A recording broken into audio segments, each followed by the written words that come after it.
Assalamualaikum warahmatullahi wabarakatuh. Yang saya hormati Bapak Danu Aristianto, SSI MH, selaku pengampu mata kuliah Fiksiasa di kelas kami, serta teman-temanku sekalian. Saya Edita Fidianingrum dengan NIM 212111217, mahasiswi Prodi Hukum Ekonomi Syariah kelas 3F, akan menjelaskan mengenai dua konsep penting pemerintahan Islam. Dua konsep ini yaitu konsep negara dan konsep imamah. Baik, yang pertama saya akan menjelaskan mengenai konsep sebuah negara. Dalam pandangan Al-Mawardi, dari segi politik negara diperlukan 6 sendi utama, yaitu yang pertama, agama yang dianut dan dihayati sebagai kekuatan moral. Nah, agama dapat mengendalikan keinginan dan hawa nafsu manusia. Karena menjadi pengawas melekat pada hati nurani manusia, maka agama merupakan sendi yang paling pokok bagi kesejahteraan dan stabilitas negara. Konsep negara yang kedua yaitu penguasa yang karismatik, berwibawa, dan dijadikan teladan.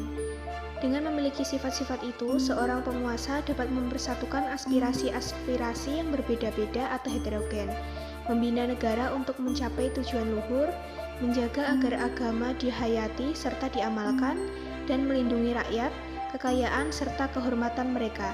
Dalam konteks ini, penguasa adalah imam atau khalifah. Konsep negara yang ketiga yaitu keadilan yang menyeluruh. Sebagai tujuan luhur dan paling esensial, keadilan berkaitan erat dengan syarat untuk menjadi penguasa, yaitu seorang yang adil. Keadilan bagi masyarakat adalah cermin sebuah negara makmur dan bermoral. Konsep negara yang keempat yaitu keamanan yang merata. Situasi aman sangat tergantung pada keadilan. Dengan meratanya keamanan, rakyat hidup tenang dan dapat melaksanakan kewajiban dan haknya sebagai rakyat. Konsep negara yang kelima yaitu kesuburan bumi atau tanah. Bumi yang subur menjamin kebutuhan rakyat akan bahan pangan, pakaian, dan kebutuhan materi lainnya. Oleh karena itu, bumi harus diolah dan dimanfaatkan secara semaksimal mungkin. Konsep yang keenam yaitu harapan kelangsungan hidup. Dalam kehidupan manusia, terdapat kaitan yang erat antara generasi dengan generasi yang lain. Generasi yang sekarang adalah pewaris dari generasi yang lalu, dan yang mempersiapkan sarana-sarana dan wahana-wahana hidup bagi generasi yang datang. Nabi Muhammad SAW bersabda, "Adanya harapan adalah satu rahmat dari Allah kepada umatku. Kalau misalnya tidak ada harapan, orang tidak akan payah-payah menanam pohon, dan seorang ibu tidak akan menyusui anaknya." Yang kedua yaitu saya akan menjelaskan mengenai konsep imamah. Nah, apa sih imamah itu? Imamah bermakna imam atau pemimpin. Yang dimaksud oleh Al-Mawardi dengan imamah adalah khalifah, raja, sultan, atau kepala negara. Menurutnya, imamah adalah jabatan politis keagamaan. Imam adalah pengganti khalifah Nabi SAW yang bertugas untuk menegakkan agama dan mengatur politik umat Islam. Dengan demikian, seorang imam di satu pihak adalah pemimpin agama dan di pihak lain sebagai pemimpin politik. Hukum untuk mendirikannya adalah wajib menurut syarak atas dasar ijma' umat. Yang selanjutnya yaitu unsur pemilihan imamah. Unsur pemilihan imamah ini ada dua.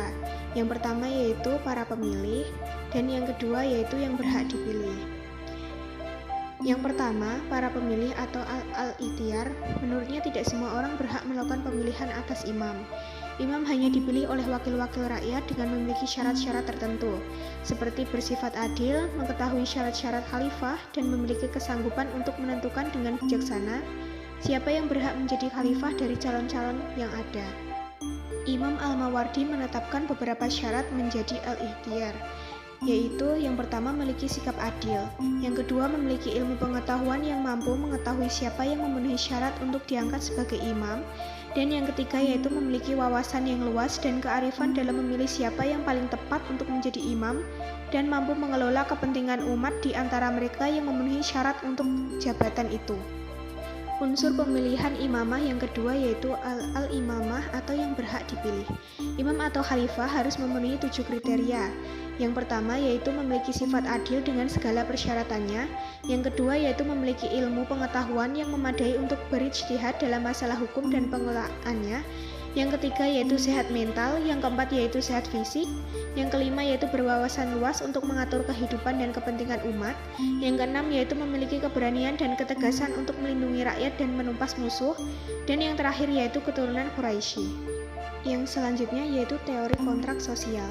Dengan adanya gagasan ketatanegaraan Al-Mawardi mengenai perjanjian atau kontrak sosial semakin memperjelas pentingnya hubungan antara al-ahdi wa al-hali atau al-ikhtiyar dan imam atau kepala negara.